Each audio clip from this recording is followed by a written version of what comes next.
നമസ്കാരം. ഈ കോവിഡ് കാലത്ത് തുർക്കിയിൽ നിന്ന് നമ്മൾ കേട്ട ഒരു വാർത്തയെക്കുറിച്ച് ചില ചിന്തകൾ പങ്കുവയ്ക്കുകയാണ്.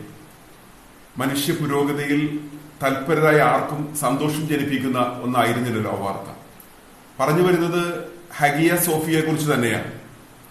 തുർക്കിയിലെ ഇപ്പോഴത്തെ സർക്കാർ മഹത്തായ ആ പൈതൃക സ്മാരകത്തെ വീണ്ടും ഒരു മത ആരാധനാലയമാക്കി മാറ്റിയതിനെ കുറിച്ച് പറയുന്നതിന് മുൻപ് തുർക്കിയുടെയും ഹഗിയ സോഫിയുടെയും പശ്ചാത്തലത്തെക്കുറിച്ച്, ചരിത്ര പശ്ചാത്തലത്തെ കുറിച്ച് ഒന്ന് മനസ്സിലാക്കുന്നത് നന്നായിരിക്കുമെന്ന് കരുതുകയാണ്. CE 537 പൗരസ്ത്യ റോമ സാമ്രാജ്യത്തിലെ ജസ്റ്റീനിയൻ ചക്രവർത്തി ഈ മഹത്തായ കെട്ടിടം നിർമ്മിക്കുന്നത്. പൗരസ്ത്യ റോമ സാമ്രാജ്യത്തിന്റെ തലസ്ഥാനമായിരുന്നല്ലോ കോൺസ്റ്റാന്റിനോപ്പിൾ. പിന്നീട് അത് ഇന്നത്തെ തുർക്കിയിലെ ഇസ്താൻബുള്ളായി രൂപം മാറുകയാണ് ചെയ്തത്. തുർക്കി അതിന്റെ ഭൂമിശാസ്ത്രപരമായ പ്രത്യേകത കൊണ്ട് തന്നെ വളരെ നിർണായകമായിട്ടുള്ള ഒരു രാജ്യമാണ്. അറേബ്യൻ യൂറോപ്യൻ സംസ്കാരത്തിന്റെ ഒരു സംഗമ ഭൂമിയായി തുർക്കിയെ നമുക്ക് കണക്കാക്കാൻ കഴിയും. അങ്ങനെയുള്ള പ്രദേശത്ത് വ്യത്യസ്തമായ സംസ്കാരങ്ങളുടെ ഒരു പരിച്ഛേദമാണ് കൃത്യമായി ഹാഗിയ സോഫിയ നമുക്ക് മുന്നിൽ തുറന്നു കാണിക്കുന്നത്.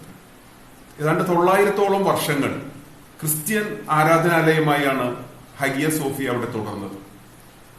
വാസ്തുശില്പകലയിലെ ലോകത്തെ ഏറ്റവും മികച്ച ദൃഷ്ടാന്തമായി ഈ മഹത്തായ കെട്ടിടം അവിടെ നിലകൊണ്ടു. 1453 കുരിശുയുദ്ധങ്ങൾക്ക് ശേഷം ഓട്ടോമൻ സാമ്രാജ്യം തുർക്കിയുടെ അധീനത കൈവരുത്തിയപ്പോൾ സ്വാഭാവികമായും കീഴടങ്ങിയതിന്റെ കൂട്ടത്തിൽ ഹഗിയ സോഫിയയും അവരുടെ കൈവശമായി.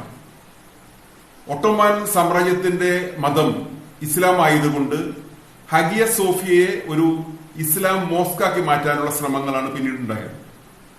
ക്രിസ്ത്യൻ ആരാധനാലയത്തിൻ്റെതായിട്ടുള്ള പ്രത്യേകതകളെല്ലാം തകർത്തുകൊണ്ട് അതിന്റെ നിർമ്മിതിയിലെ സവിശേഷതകളുടെ കലാപരമായ സവിശേഷതകളെ പോലും ഇല്ലായ്മ ചെയ്തുകൊണ്ട് ഒരു മുസ്ലിം മോസ്കാക്കി അതിനെ മാറ്റപ്പെടുകയാണത്. സ്വാഭാവികമായിട്ടും പല പടയോട്ടങ്ങളിലും ഇപ്രകാരമുള്ള കാര്യങ്ങൾ നമ്മൾ ചരിത്രത്തിൽ കണ്ടിട്ടുണ്ട്. പിന്നീട് 500 വർഷത്തോളം അതൊരു ഇസ്ലാം മോസ്കായാണ് അവിടെ തുടർന്നത്. ആദ്യം 900 അധികം വർഷങ്ങൾ ഒരു ക്രിസ്ത്യൻ കത്തീഡ്രലായി അവിടെ നിലകൊണ്ടെങ്കിൽ പിന്നീട് 500 വർഷത്തോളം ഒരു മുസ്ലിം മോസ്കായാണ് അവിടെ തുടർന്നത്. എന്നാൽ 1935 ഒരു ജനാധിപത്യ സർക്കാർ മുസ്തഫ കമാലിന്റെ നേതൃത്വത്തിൽ അവിടെ അധികാരത്തിൽ വന്നപ്പോൾ, റിപ്പബ്ലിക് ഓഫ് ടർക്കിയായി മാറിയപ്പോൾ 1935 ഈ മത കേന്ദ്രത്തെ ഒരു മ്യൂസിയമാക്കി, ഒരു പൈതൃക മഹത്തായ സംസ്കാരങ്ങളെ സമന്വയിപ്പിക്കുന്ന ഒരു മ്യൂസിയമായി കണക്കാക്കുകയാണ് ചെയ്തത്. മുസ്തഫ കമാലിന്റെ ശ്രമഫലമായി പിന്നീട് പടിപടിയായി ലോകത്തെമ്പാട് നിന്ന് ചരിത്രം പഠിക്കാൻ ആഗ്രഹമുള്ള എല്ലാവർക്കും, പഴയ സംസ്കാരത്തെക്കുറിച്ച് മനസ്സിലാക്കാൻ താല്പര്യമുള്ള എല്ലാവർക്കും ഏറ്റവും മികച്ച ഒരു പൈതൃക ഗേഹമായി ഹാഗിയ സോഫിയ മാറുകയുണ്ടായി. 85 വർഷങ്ങളോളം ഇത് യുനെസ്കോയുടെ പൈതൃക പട്ടികയിൽ ഉൾപ്പെടുന്ന മഹത്തായ ഒരു സാംസ്കാരിക കേന്ദ്രമായി നിലകൊണ്ടു. ബൈസന്റൈൻ ആർക്കിടെക്ചറിന്റെ ഉദാത്ത മാതൃകയായി, സമാനതകളില്ലാത്ത മാതൃകയായി ലോകത്തെമ്പാടുന്നുള്ള ആളുകൾ ഈ കെട്ടിടത്തിന്റെ ശില്പചാതുരിയെ നോക്കിക്കണ്ടു. എന്നാൽ ഇപ്പോൾ എന്താണ് സംഭവിച്ചത്? എർദോഗന്റെ നേതൃത്വത്തിലുള്ള പുതിയ സർക്കാർ, യഥാർത്ഥത്തിൽ തുർക്കി ഒരു മുസ്ലിം ഭൂരിപക്ഷ രാജ്യമാണെങ്കിൽ പോലും അവരുടെ ഭരണഘടനയിൽ സെക്യുലറിസമാണ് മുറുകെ പിടിച്ചിട്ടുള്ളത്. ഏതാണ്ട് ഇന്ത്യയിലെ പോലെ തന്നെ ബഹുഭൂരിഭാഗം ഹൈന്ദവരുൾപ്പെടുന്ന ഇന്ത്യയിൽ ഇന്നും നമ്മുടെ ഭരണഘടനയിൽ മതേതരത്വം ഒരു മുഖ്യ ആശയമായി നിലകൊള്ളുമ്പോൾ തന്നെ ഭൂരിപക്ഷം വരുന്ന മതവിഭാഗത്തെ പ്രീണിപ്പിച്ചുകൊണ്ട് രാഷ്ട്രീയ അധികാരം നേടാൻ ശ്രമിക്കുന്ന ഇന്ത്യയുടെ മറ്റൊരു മാതൃകയിലാണ് തുർക്കി ഈ കാര്യത്തിൽ സ്വീകരിച്ചിട്ടുള്ളത്. എർദോഗൻ സർക്കാർ തുർക്കിയിലെ 80% വരുന്ന മുസ്ലിങ്ങളുടെ വികാരത്തെ മുതലെടുത്തുകൊണ്ട് ഈ മഹത്തായ പൈതൃകങ്ങൾ ഉറങ്ങുന്ന ഈ ഹഗിയ സോഫിയ എന്ന സമുച്ചയത്തെ ഒരു മുസ്ലിം ആരാധനാലയമായി, മോസ്കാക്കി വീണ്ടും പരിവർത്തനം ചെയ്തിരിക്കുകയാണ്. പണ്ട് മുസ്തഫ കമാൽ അതിനെ പരിഷ്കരിച്ച് മ്യൂസിയമാക്കിയപ്പോൾ ഹഗിയ സോഫിയുടെ നിലത്ത് നിന്ന് ചുരണ്ടി മാറ്റി തെളിച്ചെടുത്തത് പഴയ ഗ്രീക്ക് സംസ്കാരത്തിലെ ഉത്തമ കലാസൃഷ്ടികളാണ്.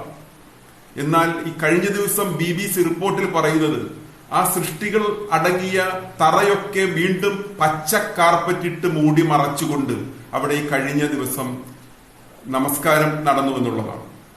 ഒരു മതത്തിന്റെ ആരാധനയോടും നമുക്ക് ആർക്കും വിരോധമില്ല. പക്ഷേ വ്യത്യസ്ത സമൂഹങ്ങളുടെ, അസീറിയക്കാരുടെ, ഗ്രീക്കുകാരുടെ, അർമീനിയക്കാരുടെയൊക്കെ ചരിത്രമുറങ്ങുന്ന ഈ കെട്ടിടം വ്യത്യസ്ത സമുദായങ്ങൾ, വ്യത്യസ്ത സംസ്കാരങ്ങളുടെ വിളനിലമായി കെട്ടിടത്തെ കേവലം ഒരു മതകേന്ദ്രമാക്കി, 85 വർഷം മ്യൂസിയമായിരുന്ന കെട്ടിടത്തെ വീണ്ടും ഒരു മതകേന്ദ്രമാക്കി മാറ്റുന്നത് മാനവ പുരോഗതിയെ പ്രതീക്ഷാ നിർഭരമായ മനസ്സോടുകൂടി കാണുന്ന ആർക്കും അംഗീകരിക്കാൻ കഴിയുന്നൊന്നല്ല. യുനെസ്കോ ഇതിനെ എതിർത്തിട്ടുണ്ട്. ലോകത്ത് വികസിത രാജ്യങ്ങൾ എന്നടങ്കം ഈ എർദോഗന്റെ ഈ നീക്കത്തെ എതിർത്തിട്ടുണ്ട്. തീർച്ചയായും ഇത് ലോകത്തെമ്പാടുമുള്ള സെക്യുലർ സംസ്കാരത്തെ പുൽകാൻ ആഗ്രഹിക്കുന്ന എല്ലാവർക്കുമുള്ള ഒരു മുന്നറിയിപ്പാണ്.